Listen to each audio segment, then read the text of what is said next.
Alright, how are those levels? Oh gosh, I'm in the red already. Hold on. Like that? I think that's better.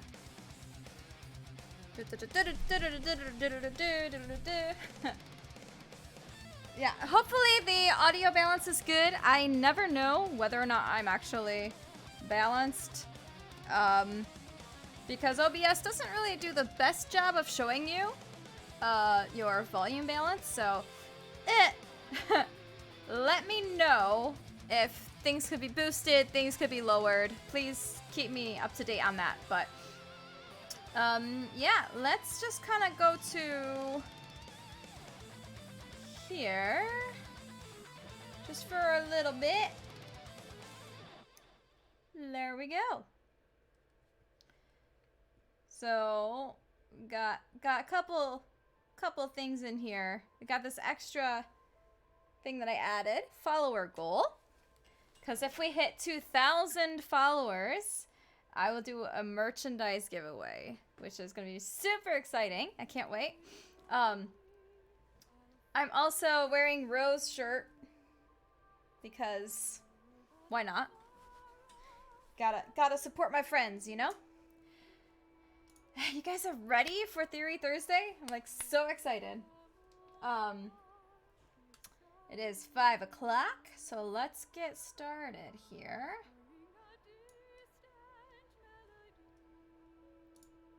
Okay, so I think I want to start with this one. Yeah, I think so. So, I have 2 PowerPoints. The first PowerPoint, I'm going to delve into borrowed chords and what those do and how you can like incorporate borrowed chords in your compositions, or just recognize them when you hear them.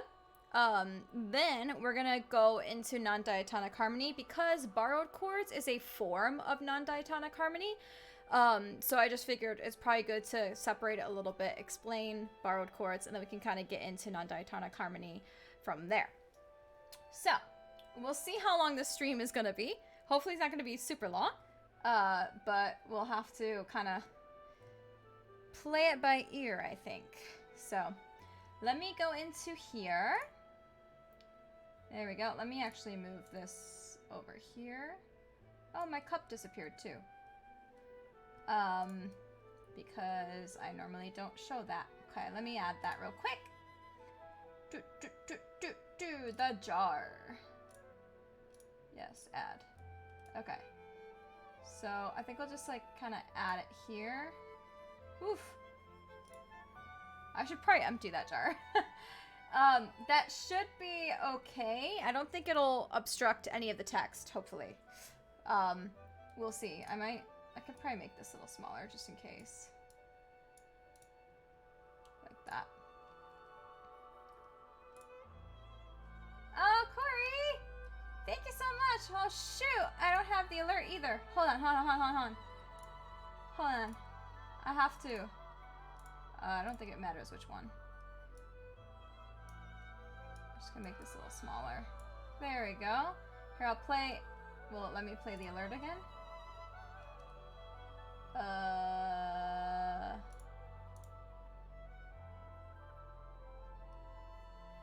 No, it's not showing up. But thank you so much for the sub, Corey. I'm so sorry.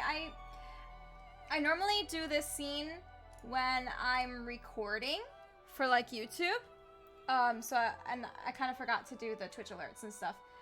But thank you so much, Corey. I really appreciate it. 8 months sub. Awesome. Really appreciate the support. Okay, so I think I have everything I need. I think. 24-hour stream, no. No. Elements like art theory? I guess in a sense it does, Leah. I'm gonna lower this.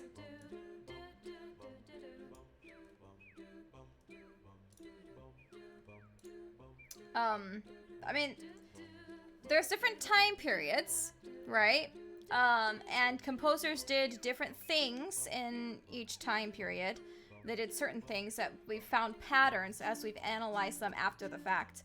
So I guess in a sense, you could maybe consider them different elements. Sure.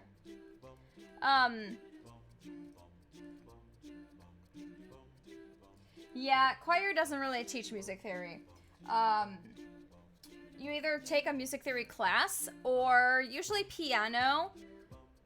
Piano lessons, I feel like, at least when I took piano lessons, my teacher also was teaching me music theory. So yeah, I think that's probably the two most common things, like taking an actual theory class and then probably piano lessons. Because theory and piano kind of go hand in hand. I didn't really learn theory too much during my violin instruction. It was mostly like piano. So, hey Jesse. All right, let's get started. Again, it'd be really cool if you guys could get some paper and a pen so you can write things down with me, and we can kind of check our answers. But first is just review. I like to open every Theory Thursday with a review of what we've been learning the past couple of weeks. So, yeah, same here, Jesse. Same here. Alright, so I think we actually might have done this one already. So, because that looks very similar. Yeah, so never mind about the review. We'll do a different review because I have review on the other PowerPoint, so skip that. We're just gonna go straight into borrowed chords, okay?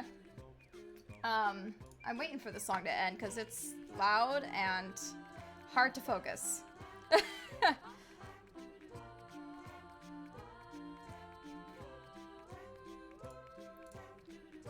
But yeah, I guess if you guys in the chat want to make a guess to what a borrowed chord actually is, feel free to type in the chat.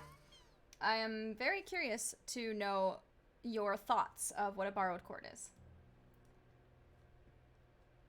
All right, I think we actually are going to stop the music just for now. Just for now. Let's probably come back. But yeah, so borrowed chord. Okay, so when you're making music, there's going to be times where you want to incorporate something that's a little bit different from the standard diatonic chords that we were learning on my YouTube channel last week, right? So sometimes you want to be a little bit more creative and stand out a bit from the other people. So you'll want to use chords that are actually not part of the key, okay? And so these are considered borrowed chords. It's a chord that is taken or borrowed, go figure, from another key, right? It's usually from the parallel key. Sanjesh, welcome, welcome. Thank you for stopping by. Because I feel like I really like it when like people like Z Symphony and Sanjesh and like Crit, especially those people, because you guys are like really pay attention and ask questions, and I love it. So yeah, good job, Z Symphony. Yeah, so it's something that's taken or borrowed from another key. So when you think of that, there's gonna be some accidentals, right? Because it's not taken from the original key. So you're gonna have to like sharp or like raise a note or lower a note. And so you're gonna have to have like an accidental, so either like a sharp or a flat, or maybe even a natural sign. There it is. So just keep that in mind. You'll definitely be seeing that. And if you see that when you're looking at a score, you can be like, huh, that might be a borrowed chord, okay? So let's have an example. We have a piece that we're writing in G major, okay? No, not dissonance. Not really dissonance. I think once I have some examples, like once we show the examples, you'll kind of understand it a little bit better. But you're on the right track, Leah. So let's think of G major, okay? So what chords can we use that are part of the G major key or scale? I keep saying chord, and I mean scale or key. I need to finish, like, I need to do some editing and make sure I'm writing the right terms. But yeah, so take a moment and go through all of the different notes in G major. And I have to load up pianissimo.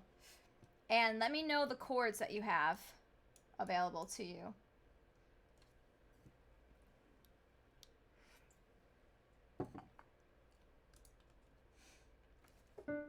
Yeah, okay, you guys can hear that. Okay, so we have G. Let me actually go down the octave. All right, so that's one chord. Then you have another chord. You have another chord.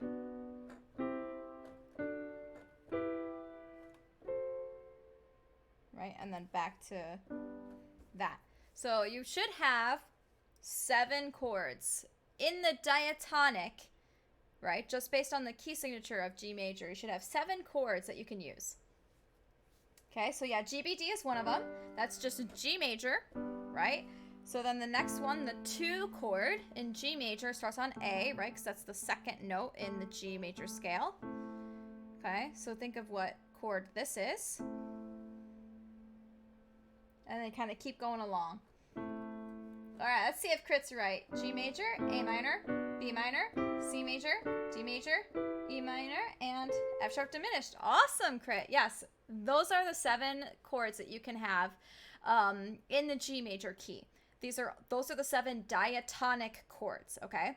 Now, non-diatonic, you have more options, right? Because now you have extra chords that you can use on top of the diatonic chords. And that will just give your compositions a little bit more flavor or variety. It'll make the listener go, oh, that was different. I like that. That kind of reaction. So, Sandra's just like, yeah, okay. Yep, Crit's right. So, let me go back in here. Yeah, so to slow it down and kind of break it into smaller pieces. These are the notes that are in the G major scale, right? We have G, we have A, B, C, D, E, F sharp, and then we go back to G, right? So G, in the key of G major, we have 1 sharp, right? Which is the F sharp right there. Okay, so good thing is to know the different sharps or flats in certain keys, because that will definitely help you in terms of figuring this out.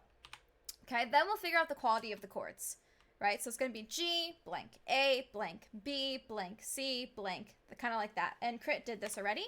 But yeah, so we have G major, right? So big 1, A minor, little 2, these are all Roman numerals, B minor, little 3, C major, big 4, D major, big 5, E minor, little 6, and then F sharp diminished is little 7 with that little circle there. That little circle means diminished.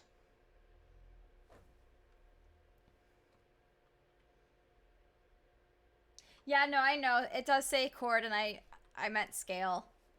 So, yeah. I know. I keep saying chord, but I mean like scale or key. So I need to double check myself every time. But yeah, that bullet is supposed to say part of the G major scale or G major key. Oh, no. Yes, it is. Okay, hold on. Can we maybe put it up here? Because I feel like there's almost never anything up there. You'll probably make it a little bit bigger. How's that? Thank you for letting me know. That should work though. So I'll keep an eye on it because I need to just make sure I look on the other screen.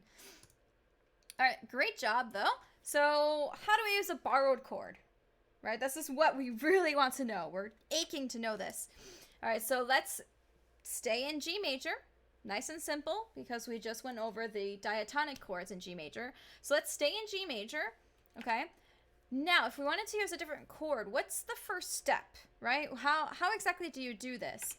What I like to do, because the most common borrowed chord is usually from the parallel key, okay? So if you're originally in G major, think of the chords that you have in G minor, okay? If you are in, A minor, think of the chords you have in A major, okay? The opposite, the parallel key. Okay, so parallel key of G major is G minor. Parallel key of D major is D minor, you know, things like that. So it's just changing from the major to the minor. Okay, so let's think of G minor now. Okay, so temporarily we're in G minor. Okay, what chords can we use in G minor?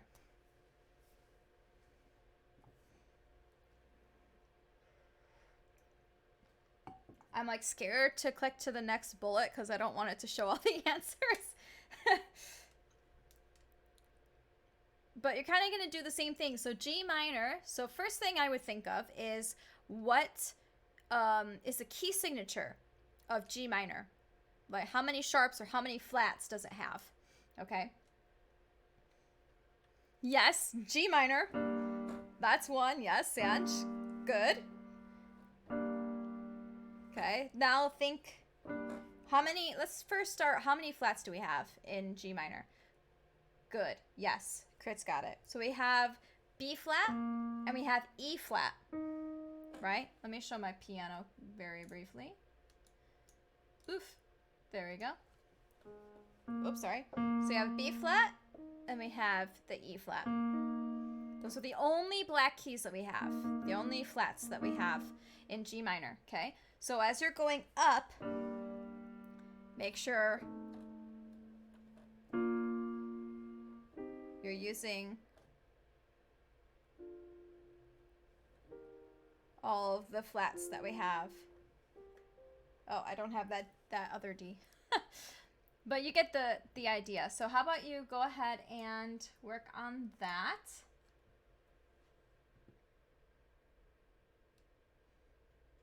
Lord Mixolydian, I love your name.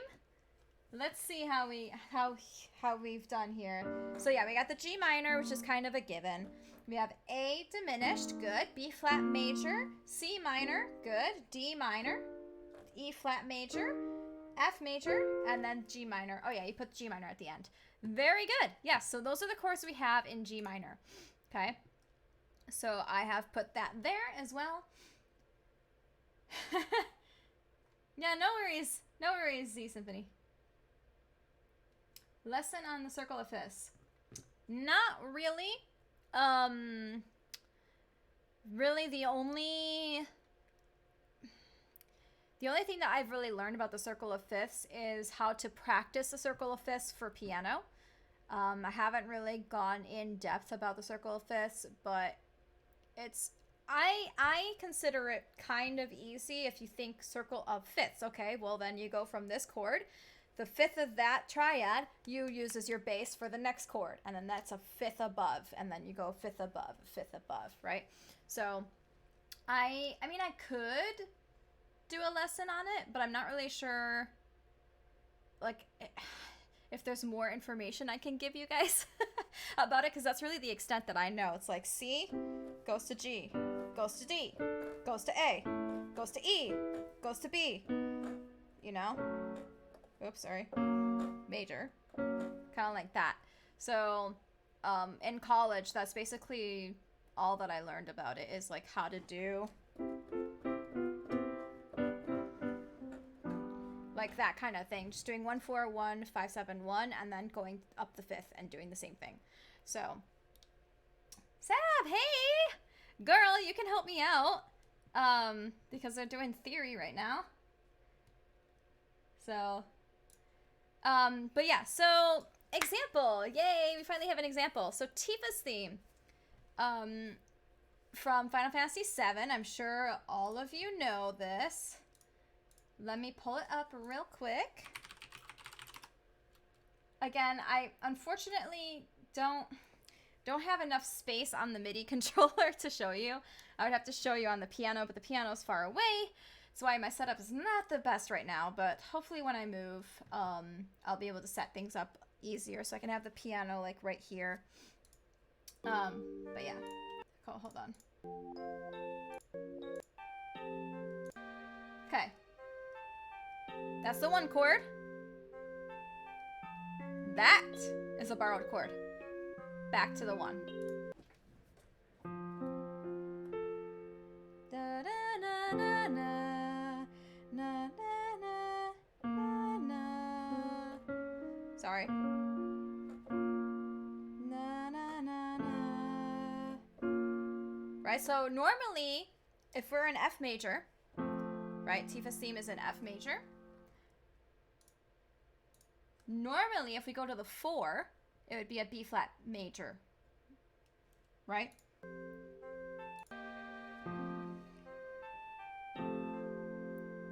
But we go to B flat minor. Ooh. And it just kind of repeats with that.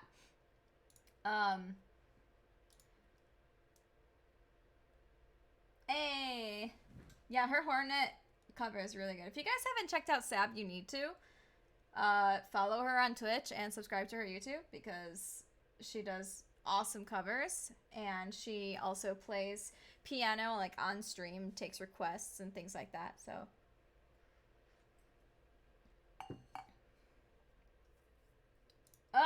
yeah, I don't have a do I have like a shout out? No. I'm pretty sure that there is a command. You might have to look into it, Crit. I don't remember, but I feel like I did recently add some commands. So, I just don't remember what it's called. But Hot Sauce, thank you for the follow. Yeah, I know. I need to get on that. I'm going to write a note right now so that I remember to make a shout out command. I'm going to be on Twitch a lot more often, so yeah, I need to make sure that I add a couple things, make tweaks here and there, make the stream as good as possible. But yeah, so Tifa's theme, right? We have F major, then we have that 4, but it's a minor 4. Right?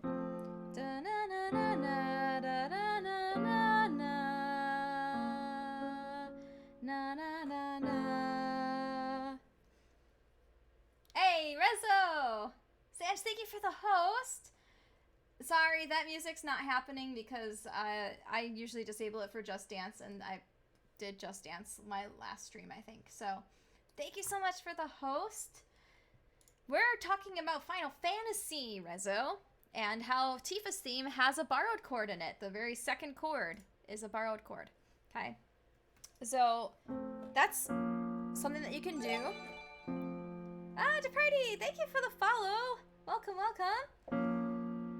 Okay, so that's one thing that you can do, right? Is that kind of thing. So, what Roman numerals now do we have for both G major and G minor? Okay, so what Roman numerals are in common, basically, between G major and G minor? Yeah, no, it's so pretty. The major 1 to the minor 4. And I think Midsummer's Night Dream, a more classical piece, also incorporates the 1 to the minor 4 back to the 1. So, beautiful. Absolutely beautiful. I love that chord progression. So, you got your little balloon guy. I love it. Yeah, I know. What the heck? You got the shady peeps in here. Welcome, welcome. I know Shady was streaming Metroid last night. I was watching for a little bit. But he like showed some anime that was very interesting. Never seen that before. I was like, this is an actual anime? What is this? Oh gosh. But yeah. Okay, so I want you to think G major, G minor. Okay, so there's going to be a lot of Roman numerals that are different, but then there's going to be some that are the same. Yeah, Chargeman Ken. That was it. I was like so confused watching that. All right, so G major. Okay, I guess I did want you to go through all of the Roman numerals. So G major, sorry, we have the major 1, minor 2, minor 3, major 4, major 5, minor 6, sorry, and then diminished 7. G minor, we have minor 1, right, diminished 2, major 3, minor 4, minor 5, major 6, oh, sorry, and then major 7.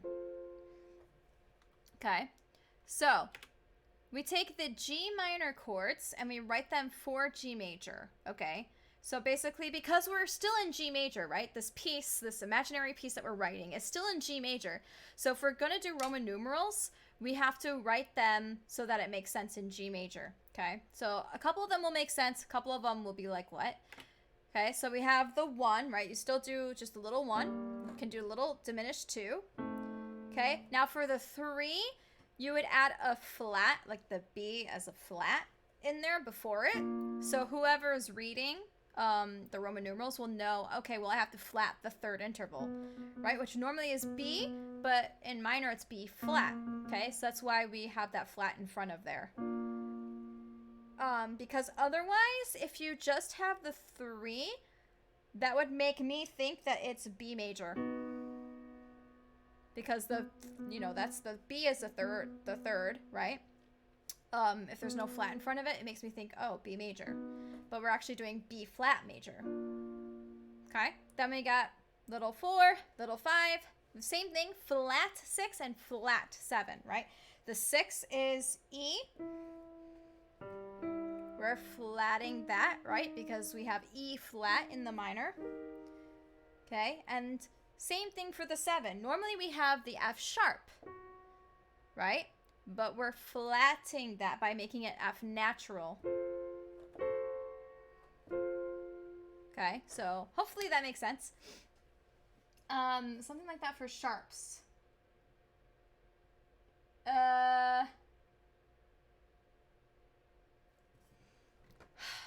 I would assume if you're gonna do sharps, then you'd probably just put the sharp signal in front. I don't recall seeing sharps in front of Roman numerals, but that doesn't mean that that doesn't exist. But I'm assuming if we're doing the flat symbol for flatted intervals and flatted pitches, then I'm assuming it's fine to do sharps for raised. So, good question. All right, so yeah, basically said flats, we have B normally, right? But we're doing B flat, so that's why the flat is there. Same thing, the flat 6 is for the E to E flat, and then the flat 7 is the F sharp going down to the F natural, okay? All right. Yep, basically said that. So here's a good picture that might kind of help you visualize it a little bit better, because the top we have the G major scale and the Roman numerals, and then the bottom we have the G natural minor scale and those Roman numerals and those notes. So yeah.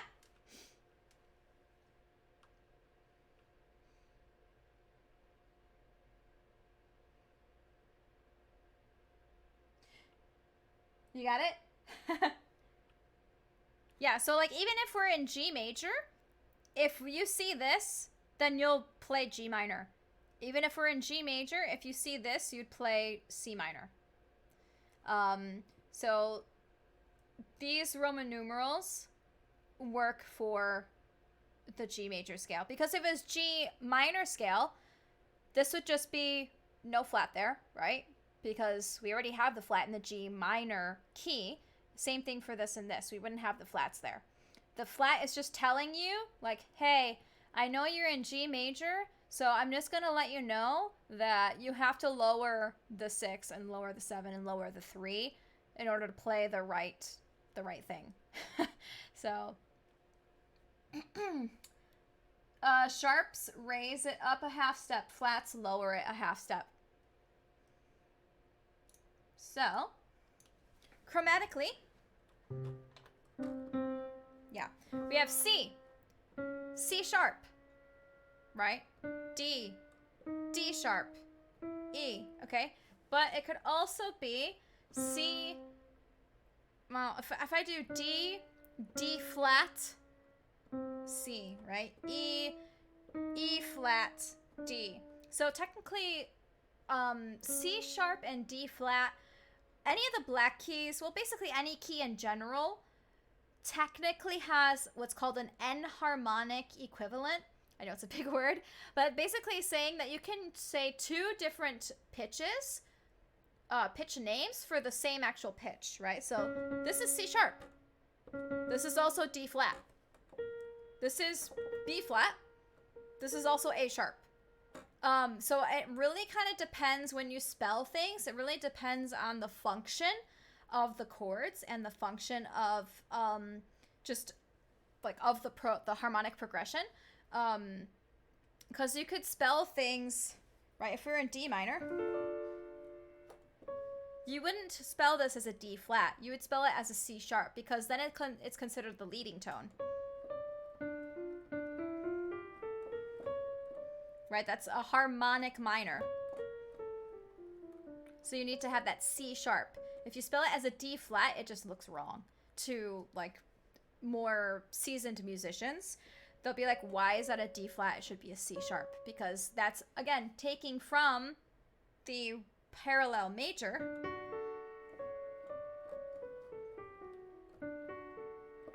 Right? So in D major, we have the C sharp. Okay, so it's kind of the same thing.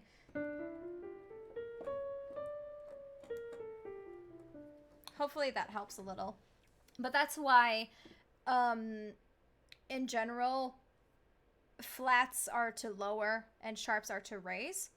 But it really depends on the function. So you kind of have to know the function of the chords that you're using in order to determine the correct spelling for them.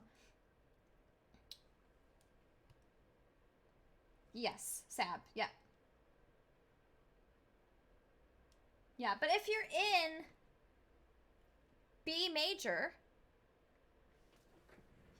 right? Let me drag it back over. If you're in B major, you have to spell it as A sharp, because A sharp is the, again, the leading tone to B, right? That has to be A sharp. You can't say that's a B flat, because that's, B major has 5 sharps. So you have to also spell that with a sharp. I refuse.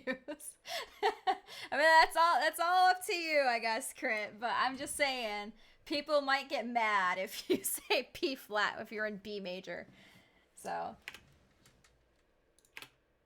all right. So now what?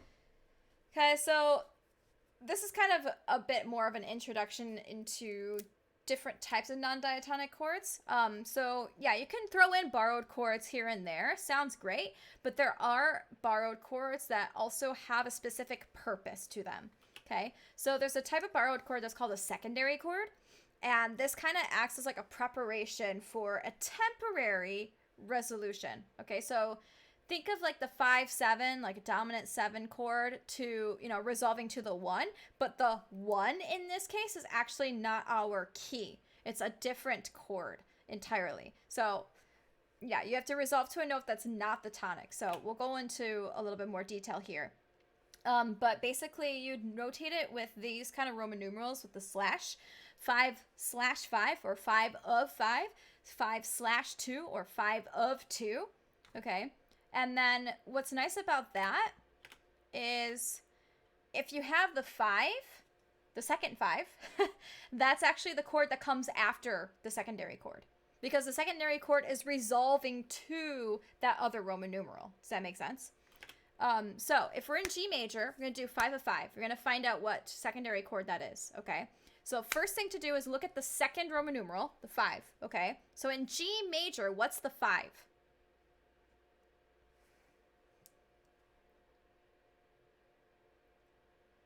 Good, Sanj. Yes, D major. Okay, now, let's just pretend, just for a second, just pretend that D major is now our tonic. We're still in G major, but just pretend, temporarily, we're in D major, okay? What's the 5 chord, right? So I'm taking the first 5 here. What's the 5 chord of D major? The Jake Show. Awesome. Yes. So the 5 chord of D major is A major. So the secondary chord, 5 of 5, in G major is A major. Okay? But if you think about it, A major is not in our normal key signature for G major, right? So G major, we only have the F sharp, right? But A major has 3 sharps, right? So we're adding sharps here. So A major is not in G major, right? Normally we have A minor, okay? But now we're doing A major, okay? So yeah, what usually follows the secondary chord in like that second Roman numeral is going to be whatever it is. So if we have 5 of 5, we do A major to D major. Does that make sense? Because D major, like Sanjesh said, is the 5 in G major. So I'm doing A major to D major, second inversion right now. Okay, does that make sense? Let me know so we can move on. Also, let me know if you need clarification.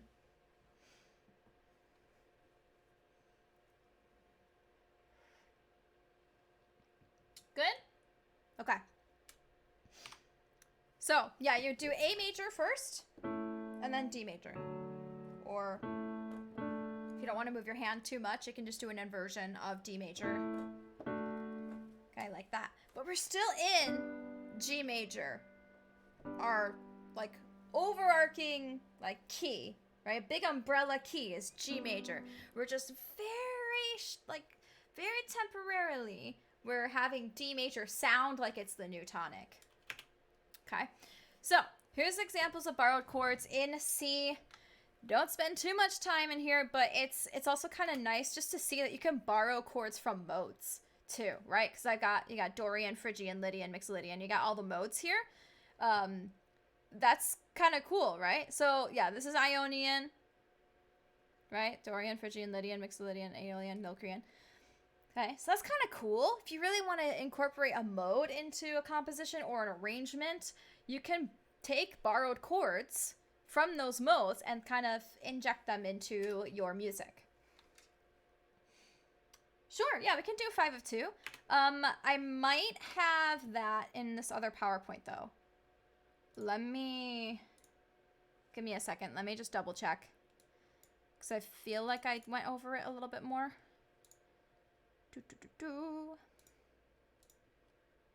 No, I did not. So let's do the other example. So give me a second. Let me pull this back up. Where was it? Yeah, so let's do 5 of 2. I don't have actual like PowerPoint slide for it, but we'll kind of just do that. So 5 of 2. So same thing. Let's just say we're in G major. Okay. So we look at the second Roman numeral first. Okay. So the 2, right? So what's the 2 chord in G major?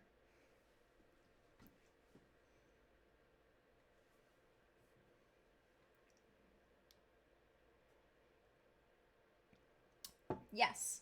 Good. Yeah, so the 2 chord in G major is A minor. Cool. So let's just pretend temporarily that we're in A minor now. Okay, so now look at the first Roman numeral, the 5, the major 5. Okay, so in A minor, what's the major 5?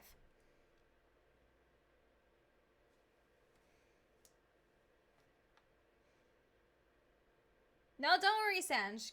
Everyone goes at their own pace. Don't feel bad if you get it a little bit slower than someone else. There's nothing wrong with that. Okay, we all go at our own pace. Okay, so we're in A minor now, temporarily. And what's the 5 chord in A minor? It'll be the major 5 chord. Good. Yeah. Good, Jake. So the 5 chord, major 5 chord in A minor is E major, right? So, again, if we were to bring this up. Okay, so we have G major. Cool.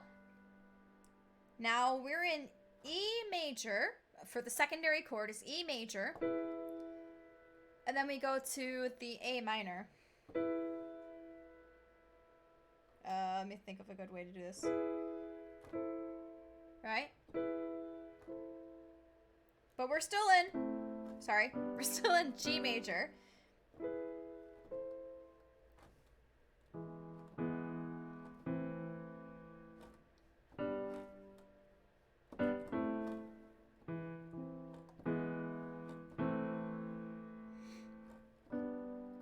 that's G major. A minor, that's just an inversion. I got the E down here, right? And then E major. Okay, so that E major is considered the secondary chord, resolving to the 2 in G major, which is the A minor. Okay, so it's just a very temporary resolution. Oh yeah, good point. You can always pause and then unpause the stream. Oh, okay. All right.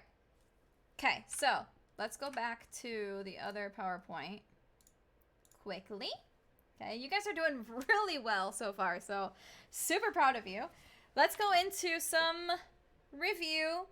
Okay, non-diatonic harmony, right? What is non-diatonic harmony again? Right? It's something that's not part of the original key, right? So the secondary chords, the borrowed chords, etc. Okay? Because there are tons of chords that we can use, I'm only going to touch on a couple that should help with like composing or arranging if you kind of want to add your own little style and flair to things. Because I definitely use at least borrowed chords in a lot of my arrangements, and I do have examples of such that we can go through as well. So it's kind of fun. And I will say, it's not like, ooh, I want to add a borrowed chord in here. It's more like my mind I'll hear something in my head that I think sounds good. I'll take some time to figure out what the actual notes are on the keyboard. And then after the fact, I analyze it and I'm like, oh, I used a borrowed chord there. My brain heard a borrowed chord. And like, that's just kind of cool to like analyze it after the fact. But you can totally try to force yourself to add borrowed chords here and there. That's also a really great composing and arranging tip, is to kind of have some limits or do some prompting to kind of just get your creativity out there a bit more. But a lot of the times I don't plan to add these things. It just kind of happens, and then I'm able to see after the fact like, oh, I did that. That's cool. So all right, so purpose of having these chords, again, make your compositions or arrangements stand out, make them sound a little bit different from everyone else, and give it a bit of a different flavor. So let's look at the different types of non-diatonic harmony we have. Oh, really? Oh, I wonder why that is. I mean, even today when I was watching Don Palombi's stream, it kept like buffering and then loading and then buffering and loading. So I'm not sure if it's a Twitch thing, because I mean my internet's usually pretty good, so I know that like just know you're not the only one having to deal with that issue. I had to deal with it earlier today. So we have the borrowed chords, right? So again, probably the most common for non-diatonic harmony. That's probably what you'll find in arrangements and compositions the most if you're doing analysis. And then again, we take the chord from another key, right? The parallel minor or major key, and kind of just put that into our piece.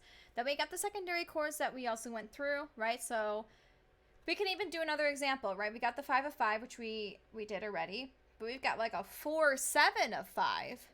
Right? So how about we kind of just do that just for like one more practice. Let's try to find what secondary chord this is.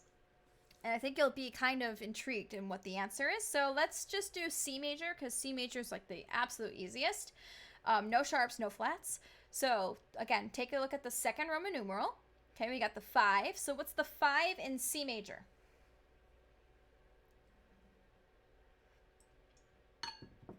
I feel like I should probably have like some music going now. I kind of want like an instrumental though. I don't want singing. Uh-oh. Did it freeze? Oh, nope.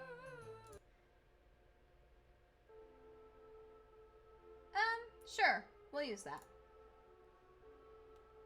Good, yes. Okay, so we have G major. Okay, now think. Temporarily, we're in G major. Let's just do the 4 chord. What's the 4 chord of G major? Yeah, and then you'd add the 7 to it after. Yeah, good, Jake. Yeah, so you'd do C7 to G. right? Because the C7's first, and then you go to G. So it's very interesting because we're in C major, right? Why are we doing C7? Right? That's a little weird. And then C7 resolves to the G, right? You can also do like 5-7 of 5, right? You know, 4-7 of, or 5-7 of 4. Like there's so many different options that you can do. But it really has its function, usually of like a dominant chord, right? Resolving to the temporary tonic. So yeah. Yes. Yeah, I think that's right, Jake. Yeah. Okay, so it kind of helps the listener feel a little bit more prepared if you're doing secondary chords. Because usually if you use quite a few secondary chords, that means that later on you're going to full-blown modulate to a different key. And so adding the secondary chords and kind of just, you know, having them throughout the beginning, middle of the piece, it helps prepare the listener. And when you actually do modulate, the listener is not like, whoa, what happened? You know, they're like, oh, okay, finally we're at the modulated key. Because you've been hinting at it, you know, earlier on in the piece. So that's a really good tactic to have, especially if you know you're going to be modulating. And then the other type of non-diatonic harmony is called common tone chords. It is also called neighbor tone chords. Actually, I don't know if I have it right here, but I do have it behind me at least. Yeah, I do. So if you guys want to know more about that, we can kind of go through it maybe in another stream, maybe next week. But yeah, common tone chords is another tactic and skill, I guess, that you can use for your compositions and arrangements. So yeah, it's considered a common tone chord because usually you have at least one note that it stays the same for each chord. And then it's called neighbor chord because the other pitches usually will go like down a step, then back up a step, or go up a step and back down a step. So the neighbor part of the neighbor chord is the neighbor tones, which I think I have on the next slide. Yes.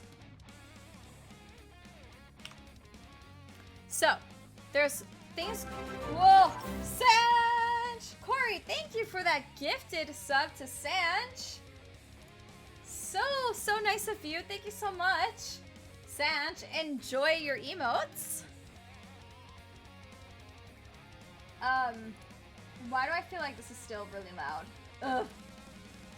How are the levels? The levels okay? Because I can just lower on my end so I can hear myself talk.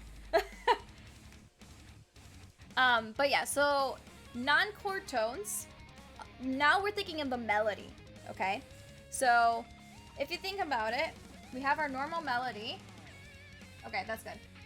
And if we only use the 3 notes in any given chord for the melody would be so boring, right? Yes! Yeah, I know, it is Jack. Jack literally, like, his mixes are so loud. So that's probably what it is. But yeah, if we think, okay, so we have a melody. Let's just do C major, okay? Alright, so I'm playing a C major chord. I'm not going to play it right now because it might clash with the actual cover of Jack, but playing a C major chord, and then we have a melody, right? But if we could only use C, E, and G in the melody, that would be so boring, right? So that's why there's a lot of different non-chord tones, right?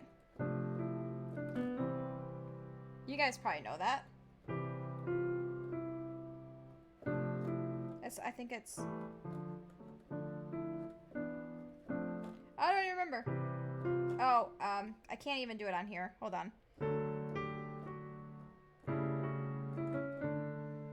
There we go. It's a 5-7, and I couldn't do that inversion because my lowest note is C. Right? But we have that. We're in D major now. We have that A. Let me pull up my piano real quick. Yes, Ro. Okay, we're in D major, so D, F sharp, A. But you can tell that the melody goes down to G. G is not part of D major chord, right? We have D, F sharp, A. But we have this note. This is a non-chord tone. Then it goes to the F sharp, which is part of the chord, right? And then that's technically, yeah, that's part of the chord.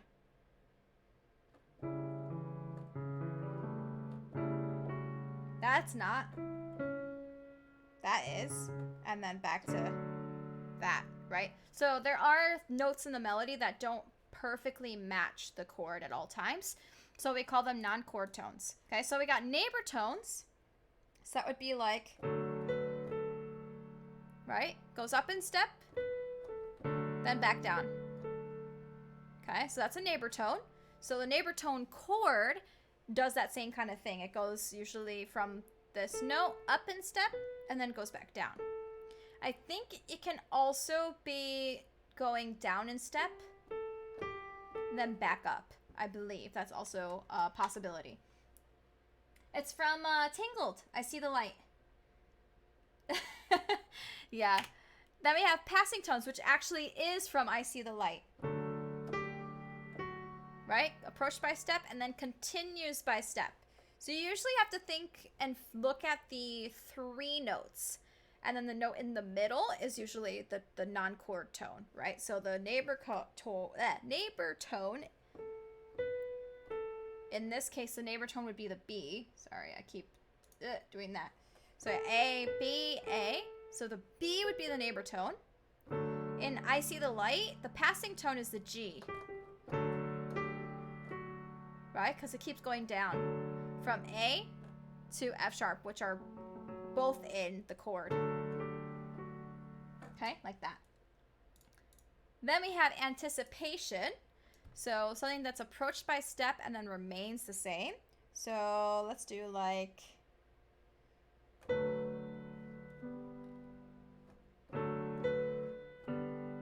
that. I wish this piano would just stay. So I'm doing, right? So it's anticipating that there's going to be a B in the next chord. Right? Then we have escape tone. Approached by step and then skips in the opposite direction. So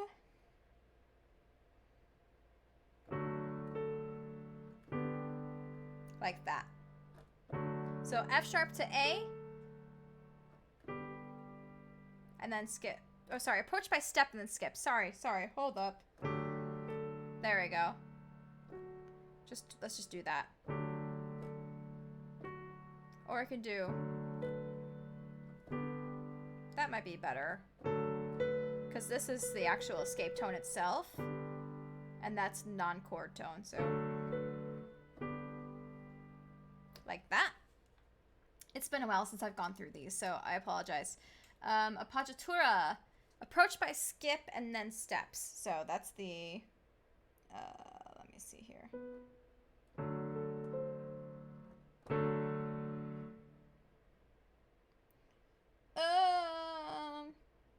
Let's actually go to C.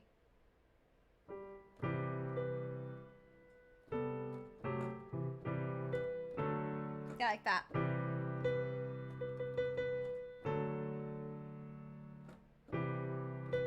So that B, again, is the non-chord tone. Skipping from G to B, and then stepping down, because we jumped up, we're stepping down to A. There's so many, so I don't want to like spend a ton of time on this. But suspension, basically think of a suspension chord, right? You usually keep a note the same, and then you go down.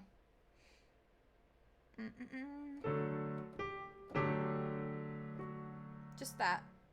So you can do pianissimo. See, that G is still there, and then I step down.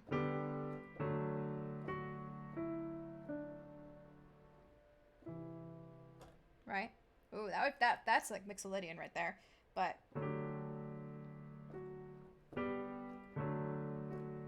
like that.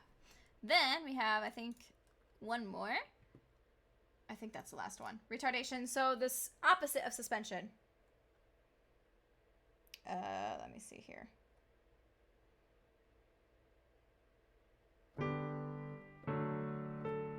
Like that.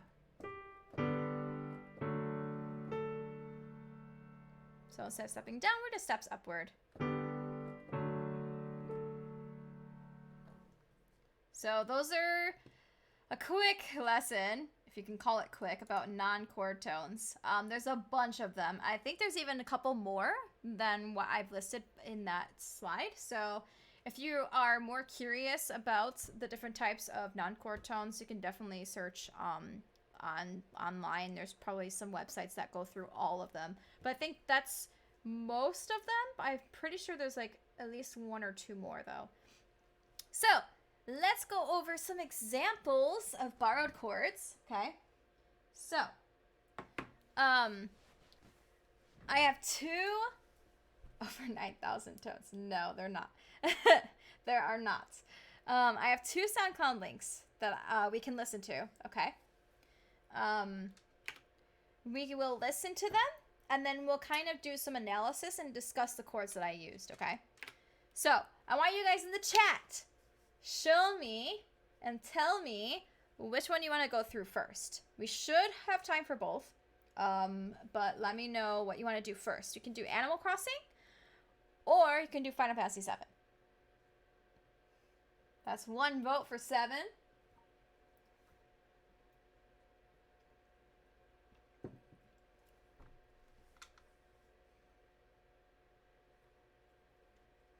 One vote for Animal Crossing. There, I'll give you guys a couple minutes to get your votes in.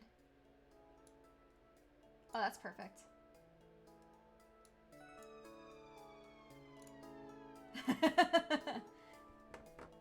Of course. While you guys are duking it out in the comments, I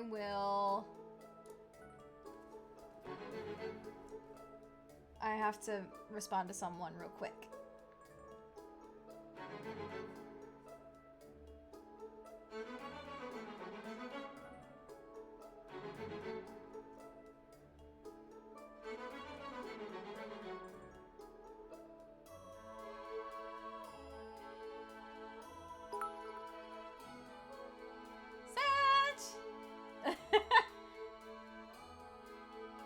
Yeah, Slumbering Weald. Sway. I mean, like I said, we'll probably do both, so. But Crit says AC. What do you guys think? I know there's more of you. If you're lurking, that's fine. You don't have to. But if you want to put in a vote, you have a little bit of time to do so.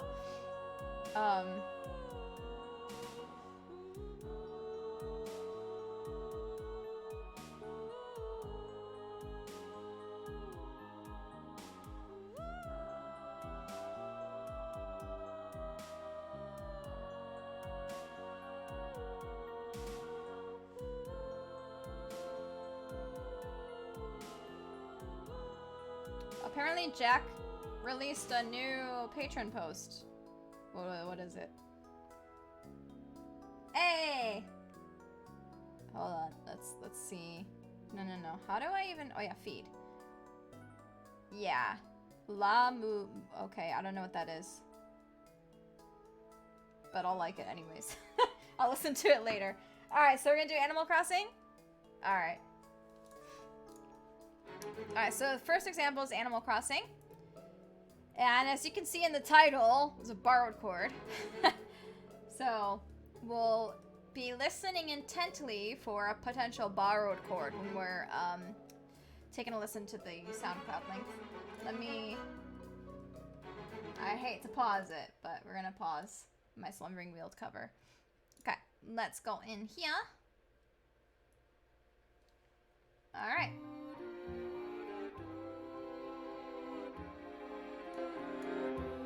Sorry, I had to raise the volume a bit.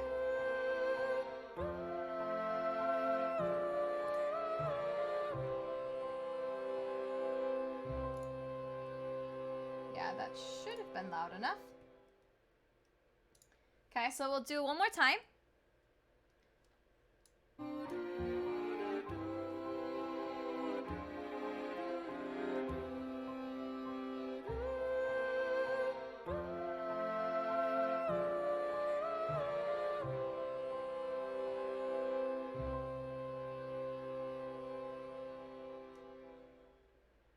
What do you guys think? Did you hear any chords that sound a little bit different? I'm sure some of you did. Yes. Rob, what's up? Okay, so I did a kind of piano reduction of that section. Okay. So the top notes are my vocal melody. Do, do, do, do, do, do, do, do, right? So that's just the vocal melody. So you don't have to pay attention to it all the time. But we're going to do some analysis here. Okay, so it's going to take a little bit of time maybe, but we're going to go like chord by chord here. And figure out what chords are being played. And then figure out what the Roman numerals are and if there's any borrowed chords, which... spoiler alert, there is, but we'll kind of go through it together. So, I think I have, a couple of examples. So here's a passing tone. There's an escape tone, right, going up in step, then escaping, leaping back in the opposite direction, that kind of thing. And then a appoggiatura. Right? So the opposite of an escape tone, basically it leaps up and then steps in the opposite direction. That kind of thing. So we're in C. Okay, we're in the key of C. I want you to take a look at, I guess like this first bundle here. And tell me what chord or chords this is. It's going to be kind of like, what do we call it in theory?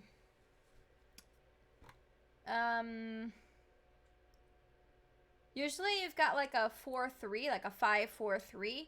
So like you have the regular dominant chord, and then you have a fourth above, and then that fourth moves to the 3. So it moves down. So kind of like what happened here, right? The C goes down to the B flat, that kind of thing. I can't read. Okay, so bass clef. This is good. Boys, do fine always, the lines. Okay, that's all you need to know. Good boys, do fine always. And then treble clef, we've got, this is a C and this is a D. So we have basically here B flat, major. Okay, so I guess basically because I'm considering this a passing tone, you don't have to worry about that C. It's just like an extra added note. So the main chord is a B flat major chord, right? B flat, D, F, right? The D's here, B flat, D, F. Okay, then we got this one. So again, this is an escape tone, so you can forget this one and just look at those 4 notes. Okay, so this is G, this line. So the one below it is going to be F, right? So good boys do. So that's D. And then we've got these 2 notes. Okay, so if you can, try to figure out what chord that is.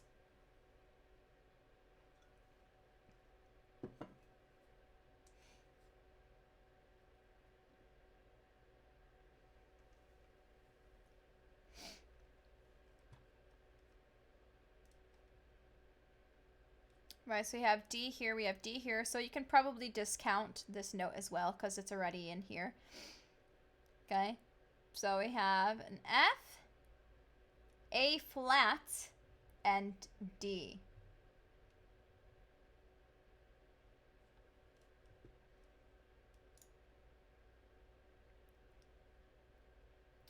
So you can kind of consider it a D diminished.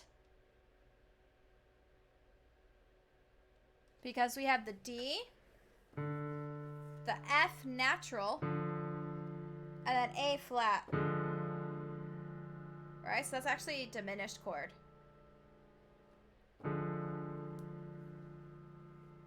Yeah, well, the last chord in the first measure. So I guess technically the third chord, right? We have D. But yeah, F is in the lowest note. F is in the bass. And then A flat. So I guess it would be like...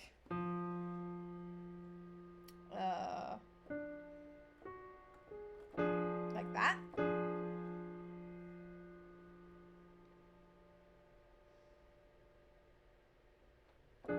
So it's so much simpler. It's just a D diminished. So I would do... probably D diminished, but first inversion. That's all that is.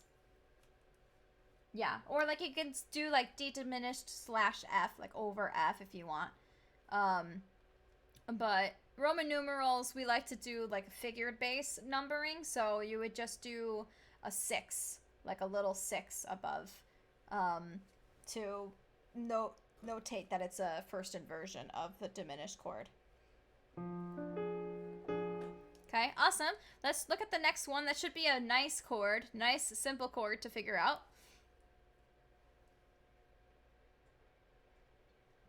Also, you guys are doing amazing. Like if I was the one watching the stream and trying to figure out the chords, like, whew, it would take me a while to figure everything out. So don't feel bad if it's taking you some time to try to work through each chord. It's easier for me because I'm the one who actually made the cover, and I've also taught this exact PowerPoint a couple times before. So it's kind of like in my brain a bit more, so... No, that's okay. It's okay, Sanch. I mean, theory class in college, we had a lot of practice analyzing. Like, I should show you my freaking folder of all the analysis, like, that we would do, all the homework assignments we would do with an analyzing chords, and, like, the opposite, too. We were given Roman numerals, and we would have to actually write the chords. So, yeah, I've had a lot of practice thanks to that. So... good, yeah. So C, I didn't really, I don't really care too much about like the inversions here, but yeah, it's basically C, but it is over G, so it'd be second inversion of a C major, but basically it's C major. Good job. Okay, how about the next one?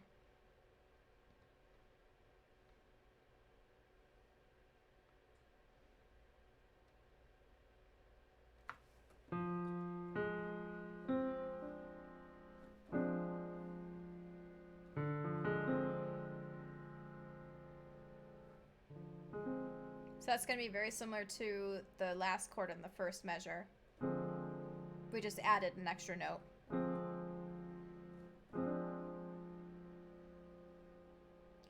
Technically, I wouldn't... yeah, I guess you can say add 6 in this particular spelling. But you can also, if you put that D down, the octave, then it's actually a 7th chord, and it's a D half diminished. That D actually should be a little d, technically. But yeah, it's a D half diminished. That's kind of how I like to do it. It's like, what's the best way? Like, how can I stack it nice and neat, where it's all like stacked thirds? And in order to do that, you have to drop that D down the octave. So D, F, okay, that's a minor third. F, A flat, minor third. That's our tritone right here, or our diminished triad. Then we have an extra note here, which is the 7th, right? But it's a minor 7th, so it actually becomes a half diminished 7th chord. Yeah. There's half diminished 7th chords, and then there's fully diminished 7th chords. And the only difference is that C, let me pull up my pianissimo, that C would actually become a C sharp. Ugh. that's a fully diminished D7. Like a D... What? A D diminished 7th chord. Yeah. That sounds... That's not as bad. Ugh. There. C flat? No. The fully diminished is actually C sharp. Yeah, it's I'm gonna double check right now, but I'm pretty sure. Yeah, half diminished is actually kind of jazzy. But I'm almost positive because it's still a 7th chord. They're both still 7th chords, and the half diminished sounds better because it's got the minor 7th. The fully diminished sounds worse because it's got the major 7th. Oh, wait. Diminished? Oh, you might be right. Hold up. Oh, goodness. I'm being schooled on my own Theory Thursday stream. Hold on.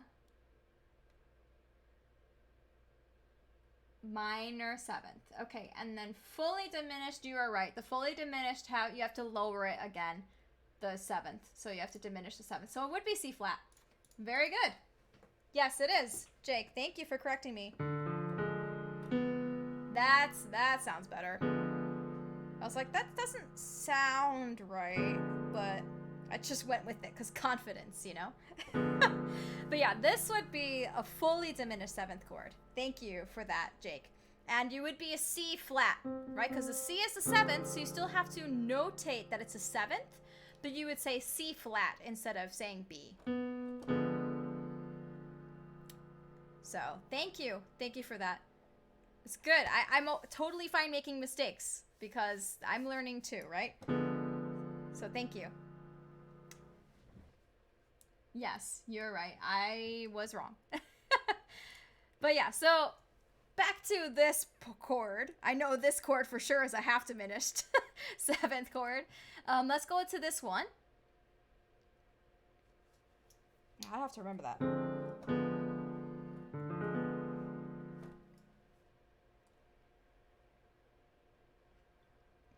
Indeed, it is totally okay for me to make mistakes. I am not perfect, so... So the next chord, this is an E, all cows, C, E, G, C. Okay, well that should be pretty simple, right? C, E, G.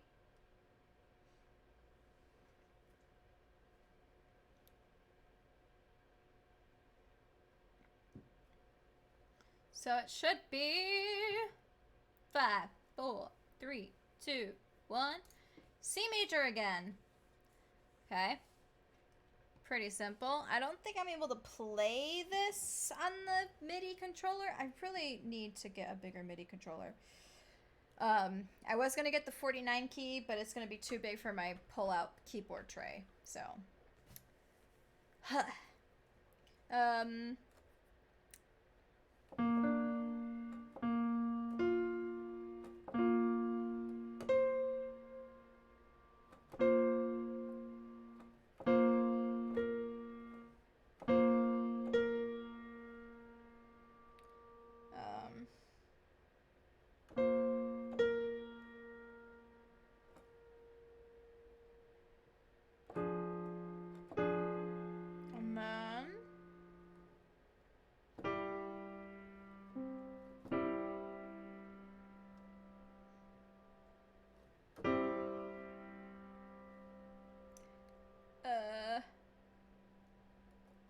Let me figure this out. And I've got, what am I missing? There it is. And then back to C again. Oops. Okay, and what's after this? Well, after this chord. We have... Oh, this is where reading bass clef is difficult for me. So this is an E, so this will be a C. Oh, cows eat. We've got a B flat as well. Ooh, this one should be pretty easy. So we can actually just get rid of that. Sorry. Let me pull up my pianissimo if that helps a little bit, so you can see what I'm actually doing. So there actually is no G, but you really don't need the fifth for this. What chord is this?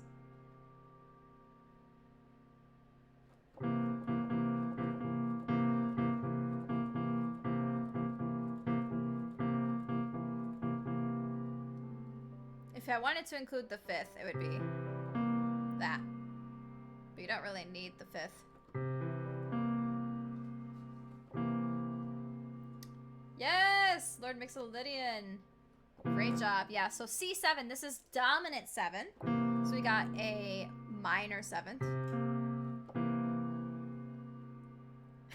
Yeah, not in this chord. I don't have a G in there, but when it comes to 7th chords, you don't really need the 5th. You need the 3rd because that determines the quality of the chord, right? Major 3rd, minor 3rd determines the quality. So you need the root, the 3rd, and the 7th. You don't really even need the 5th. It's like you can add it if you want, but you don't have to have it. Because everything, basically, as long as you have these 3 notes, then you know what chord it is. So, good job. So, we got C7. Okay, well, we're in C. Why are we using a C7 here? That sounds like it's gonna resolve to a different chord, right? Right? If you ever have a dominant 7, it usually, like, acts like this is the dominant chord. But we're in C, right? Weird, right? Okay.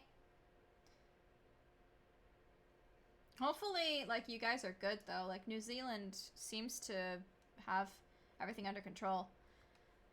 Okay, so let's look at the next chord. Again, this is an appoggiatura, so you don't have to include this note. But just check these 4 notes. We have...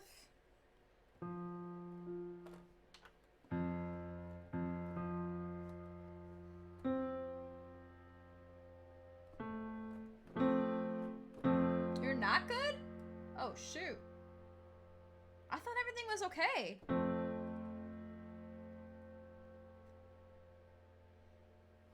Okay, so I'll bring up my pianissimo again. Here's our 4-note chord.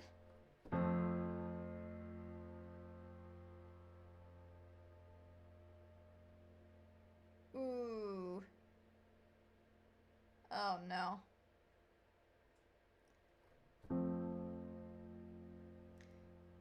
Yes! Yes, you're getting it.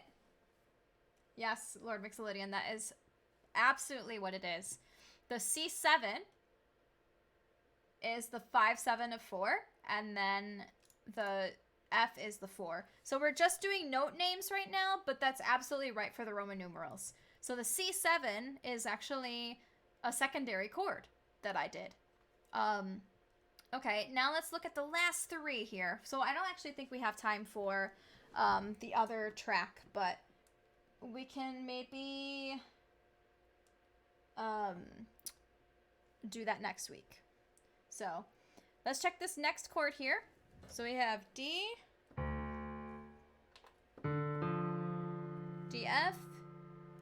Oh, we've heard this already, right?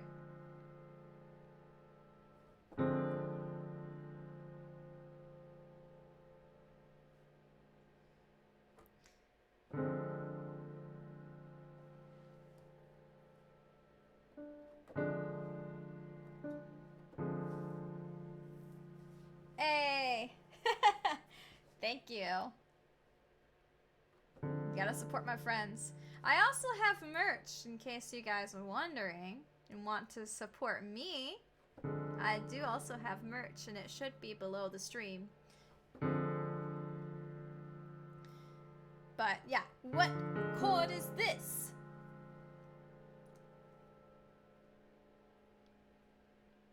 Good job. Yes. So again, the D with the circle and the slash. The circle and slash means half diminished. So it's half diminished 7th chord. D, half diminished 7th.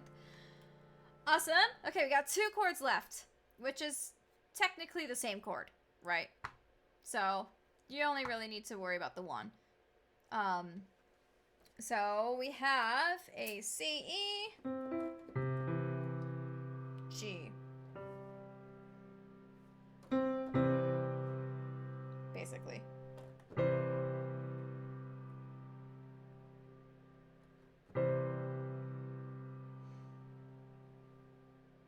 So C, E, G is C major. Yep, good. And I just like added that little low note at the very end, but that's still also a C. So good job. Okay, so quickly, we're gonna just do Roman numerals this time. Okay, so you basically figured out the actual note chords, note names, and chord names. Now we're gonna put them in Roman numerals to kind of better understand that second chord and like the borrowed chords and things like that. Okay, so we have already a major 7 chord, right? So technically you would do this as a flat 7. I should have changed that. Give me 1 second. I'll change that right now because I want to make sure that I practice what I preach and put a flat there. There we go. There we go. So flat 7, right? Because we talked about the borrowed chords. So actually, I already have a borrowed chord. We started with the borrowed chord, right? Flat 7, because we do not have B flat in C major. Okay. Next, we have a 2. Oh, sorry. Everything's going to be offset a little bit. I apologize. But yeah, we have the 2 diminished here, which again, borrowed chord, because in C major, we have D minor, right?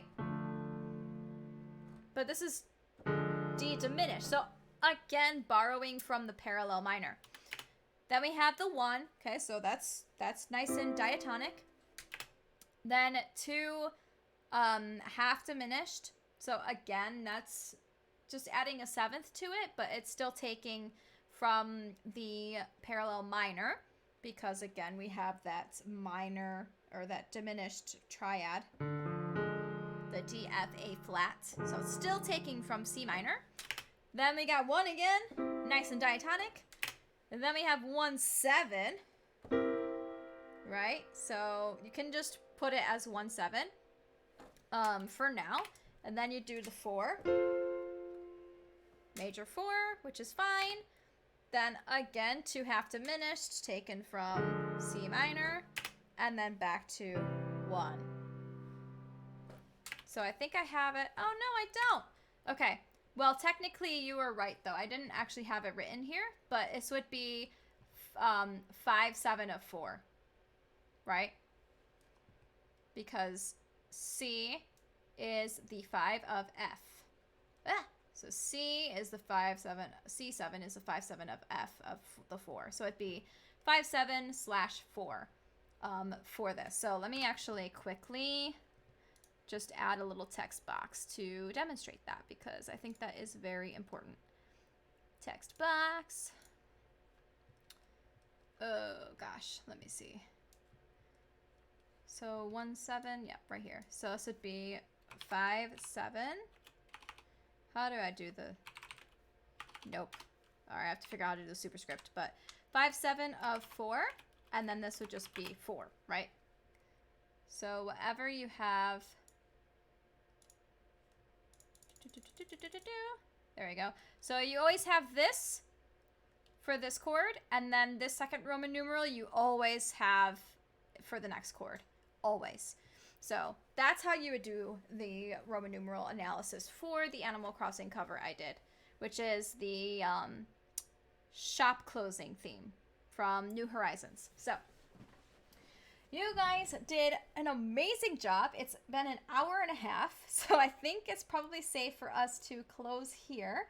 But I really appreciate you sticking around. Thank you for correcting me, because again, sometimes I forget things, and So it's always nice to have someone else double checking me. So, but hopefully that was really nice and educational, informational for you all. I think next week we will, let me just put the music on. Next week we will probably do the Final Fantasy VII one. So we'll finish off this PowerPoint. So I'm gonna make a note right now, so that I remember. And then, yeah, I don't have anything else for this PowerPoint. So if you guys have suggestions, ooh, yeah, save. If you have suggestions on what you want me to cover for our next Theory Thursday, please let me know. Excuse me. Because I am all for helping you guys out with things that you would like a refresher on, or things that you just want to learn, you want me to cover for you. So, yeah, let me know if there's anything of that kind that you can think of, because I'll write it down and we can maybe visit that and work on that for our next stream. So, yay! I know it is a lot. It is a lot. You have to know the different chord names. You have to know the different Roman numerals as well, and things like that. So it's a lot of thinking and switching back and forth between like the major, parallel, minor, and things like that. So totally understand. But I think you guys did really well today. So you should be proud of yourselves. So yeah. Next time I'm gonna stream will probably be Monday. I'm thinking a 3-hour stream on Monday, starting at, oh, the Jake Show, thank you for the follow. It'll start at probably around 4:30 Pacific time, and it'll probably go to 7:30. I'm thinking that's probably a decent, it might be a little bit shorter, but I think that's, usually my streams are about 3 to 4 hours long. So, unless it's Just Dance, then it's like 2 hours, because that's a long time to be doing a workout and dancing. Like, more than 2 hours is like, whew. So, but yeah, I'm gonna be streaming more often on here. I might not be as active on YouTube. At least for the time being. I really want to put more effort into Twitch and just see what happens. So I'll be doing, well, on Monday I'll either be doing a set performance, or I might do a mix of a set, like a live performance set and also doing an arranging stream. But we'll just kind of wait and see how it goes for that. Okay. Yeah, that's fine. That's fine. I mean, no pressure to stop by, but if you have the time, that'd be great to have you. So Monday's gonna be music. Wednesday, I'll be streaming probably either Just Dance or Ring Fit Adventure, and that'll be closer to like the morning in Pacific time, so maybe I have to double check, maybe 11 a.m., 11:30 a.m. For that, and then Thursday we'll meet again for another Theory Thursday. So thank you guys so much for the follows, for the subs, for the hosts, and cheers. You guys are so awesome. I really appreciate it. And I will see you on Monday after I come back from camping. So let's hope that everything works out fine and that I come back in one piece from camping. So that'll be interesting. But I will definitely see you guys on Monday for a music stream. So, oh no! That's okay. Let's see if there's someone that we can raid, though. Might be able to raid Dom, actually. Heck yeah, we could. Who else we have here? Rob is streaming. Rezo is streaming. Could raid Dom, because I was in his stream earlier. He's like super chill percussionist. So cool. And he's also celebrating his 2-year anniversary today. So I am good with any of those. Dom, Rob, or Rezo. What do you guys want? Rob and Rezo both don't have a ton of viewers, so that actually might be good to boost their numbers a bit, so. You know what? I feel like I haven't rated Rezo in a while. And he's playing the older Paper Mario, but it's still quite fun. I feel like it'd be nice to just send him some love. So why don't we go and do that? If I remember my raid command. Rezo. The Red Priest. If you guys have seen Lena Dragon Slayer, that's where he got the name from, so. Let's raid my friend Rezo. Give him a nice warm welcome. And yeah, I will see you guys on Monday. Thank you again so much for hanging out with me. I really appreciate it. And I will see you next week. Bye.